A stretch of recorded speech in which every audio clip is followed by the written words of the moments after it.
ఇది ప్రజా ప్రభుత్వం కాదు, ప్రజలను నిరుద్యోగులను మోసం చేసేటువంటి ప్రభుత్వం ఇది. 9210 పోస్టులు ఖచ్చితంగా నింపాలి.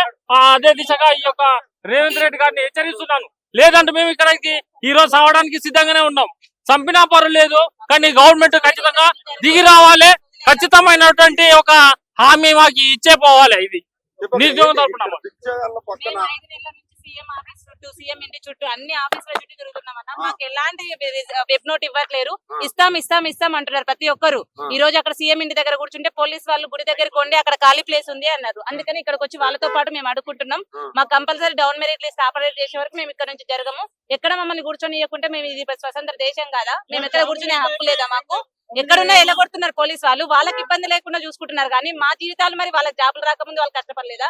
మా జాబులు వచ్చి మాకు చేస్తుంటే మీరు ఎందుకు ఎలగొడుతున్నారు? ఇప్పుడు మమ్మల్ని ఇక్కడ కూర్చునే అధికారం లేదని ఎందుకు పంపిస్తున్నారు? మమ్మల్ని అక్కడే కూర్చోమన్నారు, గుడి దగ్గర అడుక్కోమన్నారు. మేము ఇక్కడ కూర్చొని అడుక్కుంటున్నాము. మాకు డౌన్ మెరిట్ లిస్ట్ ఇచ్చే వరకు మేము ఇక్కడ నుంచి జరగము.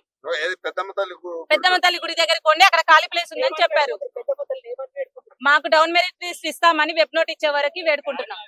అందుకని సీఎం ఇంటి దగ్గరికి వెళ్తే పెద్దమ్మ గుడి దగ్గరికి వెళ్ళమన్నారు. అందుకని పెద్దమ్మ గుడి ఇప్పుడు సీఎం పెద్దమ్మ తల్లి చెప్తాదేమో ఈ రోజు ఇప్పిస్తాడేమో, అందుకని ఇక్కడికి వచ్చినాం మేము. అంతే.